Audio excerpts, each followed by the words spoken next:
Where was I? What was I talking about? Oh yeah, I'm very excited to have you on. Look, Mark, I've been a massive fan of yours for a very long time. I remember you getting booted from CNN for saying from the river to the sea, Palestine would be free at the UN.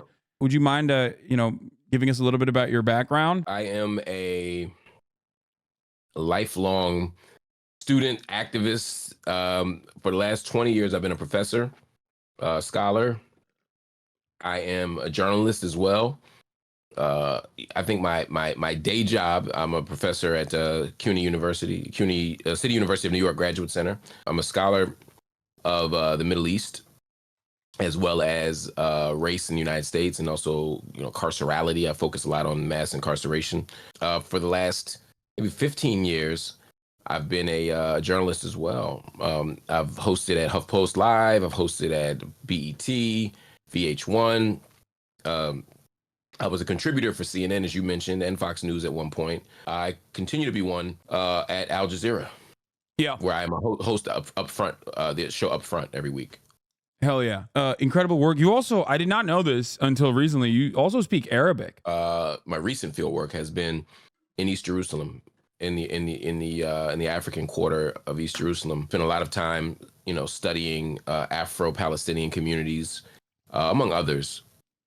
And yeah, the language is part of the field work. We're going to be talking a little bit about some serious stuff, and then a whole bunch of not so serious stuff. I'm just letting you know ahead of time. So let's. Love that. Yesterday, while the Super Bowl was happening, Israel decided to start bombing Rafah, which was coming up for, I guess, like a week. They had signaled that they were going to start bombing Rafah.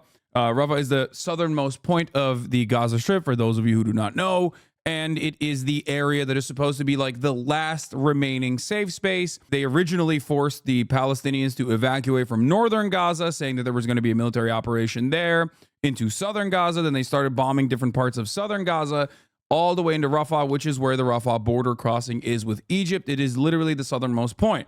The estimates are that there are more than 1 million Palestinian civilians remaining. And this was a particularly bloody campaign, as far as I understand, that also coincided with the Shin Bet doing a special operation to rescue 2 hostages simultaneously. And the cost of that was more than 100 Palestinians that were killed ruthlessly as a simple distraction. And I wanted to get your thoughts on that, and where you fall on this. I mean, and update people as well on the issue. Yeah, we're in an extraordinarily depressing, dire kind of moment. What's happening in Rafah is especially troublesome right now. We begin from the premise that Israel's campaign has not been to wage war on Hamas, but to wage war on the Palestinian people. It's kind of the only way this makes sense. Everything else will confuse you if you don't begin from the place of understanding that, a colony is going to colonize, right? The move from the south to the north, or from the north to the south, has not been without serious peril for Palestinians from the beginning. The whole argument was, oh, we're the most moral army in the world. We're the most principled army in the world. We give you notice. We do this. We do this. And what we have found is, in some ways, they've explicitly abandoned their strategies of things like roof knocking as a way of giving warnings. And they've said, like, look, after October 7th, we ain't warning you about anything, basically. And then there were the people. Roof knocking in and of itself is already like a pretty ridiculous practice, but it was, in my opinion, done specifically to obviously market Israel's actions to the Western world as though they are the most moral army. Right, and they've used October 7th as a pretext to say, look, we tried this liberal BS. Now we're going to just have to go, whole hog. And for those who don't know, the idea of roof knocking is to drop a kind of a munition on a structure, a house, whatever, as a warning to say, hey, get out within X amount of time. The problem is X amount of time is not enough time. They don't even observe the rules that they say they're going to follow. You got 72 hours, and then within a few hours, people are getting hit. Or you got 72 hours or 24 hours or whatever. Take this road, and then you take that road, and that road gets hit. Anything that's supposed to be safe are not safe. And so against the backdrop of that, you see people now in Rafah. I mean, Rafah is supposed to have maybe 250,000 people, 200,000 people, and that's still dense. And now you're looking at over 1 million people there, 1.2 maybe million people there. And they're there ostensibly for safety. And now, because the Israeli state has decided that this is a Hamas breeding ground and it's littered with violence and terrorism, that now they're going to do ground invasions there. They're going to continue to strike there. And so they're now asking people to move north, except now they have nowhere to go. They have no way of getting there. Lots of children with no parents. Lots of people most people with no vehicles. 1.7 million at 2.2 with no house, no shelter. It's freezing cold at night. We could list all the things that make movement almost impossible. And then the very pathways that they're taking to safety or to ostensible safety are littered with violence. Any further violence, any further military invasion into Rafah will lead to a humanitarian disaster. That's according to independent bodies, human rights organizations, etc. And the Israeli government, once again, has said, look, we'd love not to do it. We really aren't into this whole genocide thing. However, Hamas, they're everywhere. They're leaving us with no choice. And so as a result, what's happening in Rafah is kind of the culmination of the last 4 or 5 months, any response we have right now, as we see another mosque destroyed, as we see hospitals being sieged, as we see more innocent people dead, is we have to demand an immediate ceasefire in order to prevent something worse from happening. There are people in the chat saying that this wasn't actually a real hostage operation. The hostage operation was earlier, and that the Israeli government is simply claiming that it was a cover to provide cover for the hostage operation. Sure that you guys understand this. I should have said this is the Israeli military's reasoning, claiming that they were killing at least 67 people according to the health ministry. So that they could provide military cover as Shin Bet rescued 2 hostages. There's always a lot of post hoc rationalizations and post hoc evidence gathering, evidence in air quotes. Whenever there's something going on that's specific, Israel always finds, CNN will write a report on 16 cemeteries that are desecrated, and then the next day, the IDF will be like, actually, here's a Hamas headquarters under a cemetery. That's why we had to destroy 16 cemeteries, right? And it's really interesting how that always happens. UNRWA, which has been a burden, a thorn on Benjamin Netanyahu and far right Israeli sides for the crimes of keeping Palestinians alive, hiring 13,000 Palestinians, being like a major lifeline for many Palestinians, because it's not just a UN-backed organization, but one that actually hires Palestinians directly and plays a big role in their civic life. This is a organization that Israel has routinely criticized and wanted to abolish, eviscerate, destroy. And then after the ICJ decision, which also, of course, featured testimonials from UNRWA workers and whatnot, Israel very quickly offered, in the most liberal way possible, describe as misinformation, to claim that 12 out of the 13,000 UNRWA employees were actually collaborating. 13 were actually collaborating with Hamas on October 7th, and therefore this organization needs to be cut. This organization's funding needs to be cut. Additional investigation found out that much of that information was also untrue, and now they found another Hamas headquarters, like a base of operations directly under an UNRWA facility. That's what Israel found recently. So they do this all the time. This timing is so absurd that you would think the rest of the world would notice, right? On the day of an ICJ decision, suddenly this UNRWA dossier gets revealed to the mass public that discredits the United Nations altogether. I mean, it's ridiculous stuff. There's also another story. I don't know if you're familiar with this. The story of Hind Rajab, 6 years old, and the way that the British media covered this story. I'm actually kind of surprised that this hasn't gotten more coverage overall. But this is a 6-year-old that was, I guess, found dead in Gaza days after phone calls for help. And the way this article utilizes neutrality as a weapon, voice. Yes. Yeah, I've never seen passive voice to this degree. Like the media, the mainstream press in the Western world basically writes about the IDF as though they are the police. dealing with the people of color. It's a really disturbing tale for a few reasons. I mean, one obviously is the actual death itself, right? When this young woman was child, was killed or was died in this car, the only one who survived from an attack. I'm starting to hear right wing Israelis and other people say it was Palestinians who killed the family. I have seen no evidence of that. We have audio recordings of this girl actually making phone calls, trying to get help. Saw this with some of the journalists who were killed in the last month. Even when people are killed or not killed and they're looking for medical help, there's blockades, there's physical obstruction. It's impossible to get the kind of support that you need. And in this case, she lost her aunt, her uncle, she lost cousins. And once again, when you look at the overall Palestinian child population, tens of thousands of it are now parentless or guardianless because of the amount of people who have been killed. Along with several of her relatives and 2 paramedics who tried to save her after they appeared to have come under fire from Israeli tanks. And right. like even in that situation, like, you're burying the lead in the subtitle. I don't know how that's even possible. That like Right. you openly admit that it's like before they weren't even mentioning the Israeli tanks. It was just like 6-year-old girl found dead in car. Yeah. Oh yeah. The title is Hind Rajab 6 found dead in Gaza days after phone calls for help. Like, as though this was like an earthquake or something.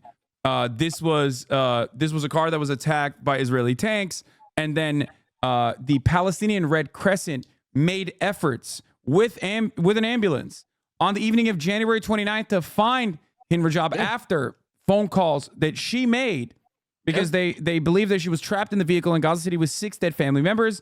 And the A group said that they had been killed by Israeli fire deliberately. And the Red Crescent statement on Saturday also accused the Israeli forces of bombing the ambulance as it arrived just meters away from the vehicle containing the trapped child and killing 2 rescuers inside. We know that the Israeli military also has snipers trained on people that they wound deliberately and then shoot civilians that try to recover the wounded and try to save the wounded. They openly open fire on civilians that are trying to help out other civilians in any part of Gaza. Innocent people are being killed in houses, in cars, in shelters, in hospitals. And, Amnesty International just today, in fact, talked about, and they said that there's no legitimate, they haven't found any legitimate military operation, no legitimate combatant, no legitimate target to justify this type of violence. Be on the lookout for, post-mortem slander for how 6-year-old Palestinian girls are also, somehow Hamas. And we saw this in the States, with the civil injunctions against gangs was, they had these initiatives where they would, put people on gang lists and watch lists. What does it mean to be connected to a gang if you live in South Central Los Angeles, right? I mean, everybody's 1 degree of separation from somebody. It's damn near impossible to have a job, to be employed, to live somewhere, to be a human being and not be 1 or 2 degrees of separation directly from the people that the state are trying to kill, or that the Israeli state is trying to kill. And so you can make a case that anybody has a Hamas affiliation. Anybody's loosely connected to Hamas. And so when they kill our journalists, they can say, oh, well, they were part of Hamas. And you find out they just worked at the radio station. Yeah, it's completely unacceptable. It's ethnic cleansing through and through. And it is a damn shame that the Western world, the Western leadership, specifically the United States of America, is not only not doing anything about this, but also offering full support, full-throated support, as a matter of fact, like cutting off UNRWA funding when America is the largest funder of UNRWA. A day after the ICJ court decision was, in my opinion, a very deliberate, very straightforward statement that they were making about how we do not give a fuck about the international rule-based order unless we are the ones who are writing the rules and we are the ones making the orders, which is something that I truly do think America believes. Also, earlier, here it is, as far as the bombing campaign in Rafah, the IDF and Shin Bet have been working, according to Barak Ravid, the IDF and Shin Bet have been working on the rescue operation for several weeks based on intelligence. The operational opportunity came today. The Israeli Air Force conducted heavy airstrikes in Rafah as a diversion to allow the extraction of the 2 hostages, which, once again, ridiculous to claim that, like, in order to save, quote unquote, 2 hostages, you had to kill 60 people, like 60 civilian Palestinians, It's gross. I don't think it even works, but I don't think they even care at this point. And they never cared, but October 7th destroys the pretext, right? So now you can just say what happened to us was so awful that anything that happens in retaliation is appropriate. I mean, I've been told that effectively by Israeli government leaders and representatives and former leaders. You know, they say, you know, did you see what they did to us on October 7th? And because they're advancing the narrative of Palestinian brutality and barbarity, and I would argue, and international law certainly supports the idea that even if the worst things imaginable happened, you still have to follow the law. You still have to follow the rules of war. You still have to follow the conventions.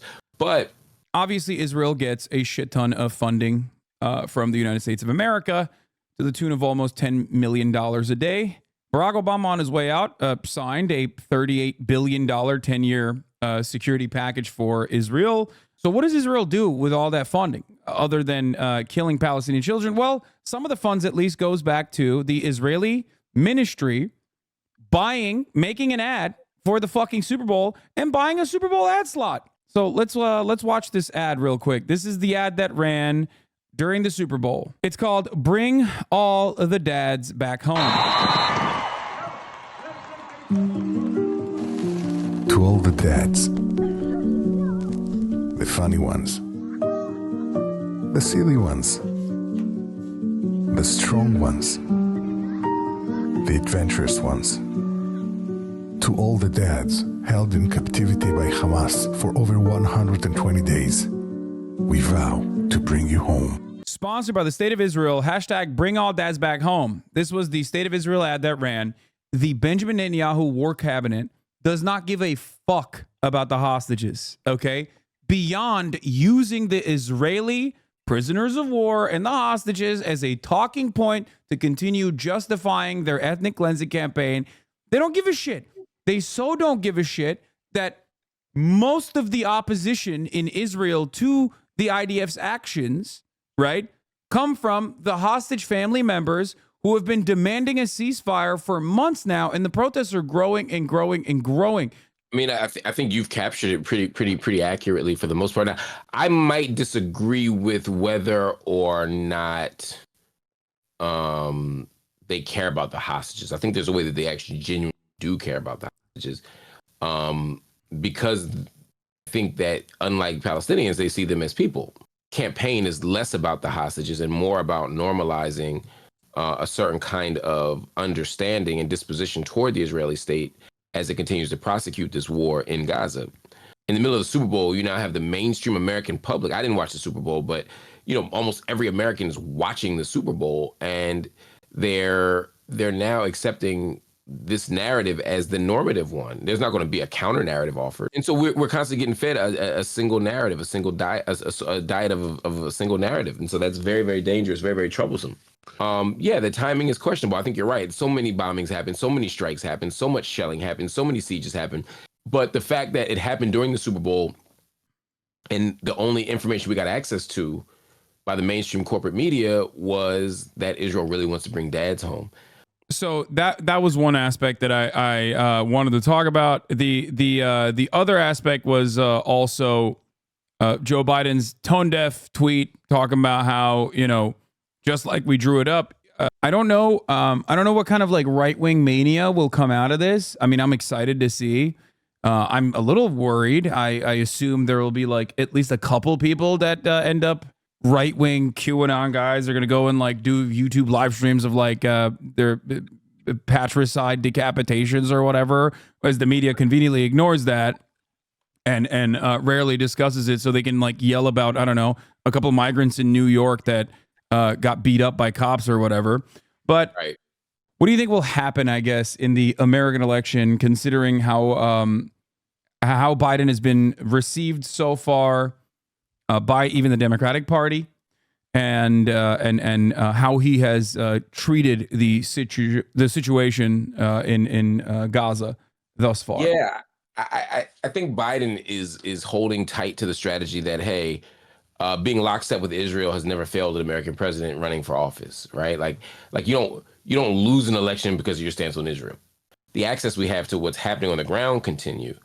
continues to expand. And as a result, more and more people are frustrated. And so you now see young voters who aren't going to support this. You see progressive and radical voters who aren't going to support this. I think what you're going to see is a lot of people who just stay home. You're going to see a lot of people who vote third party. You're going to see a lot of people who are just dissatisfied.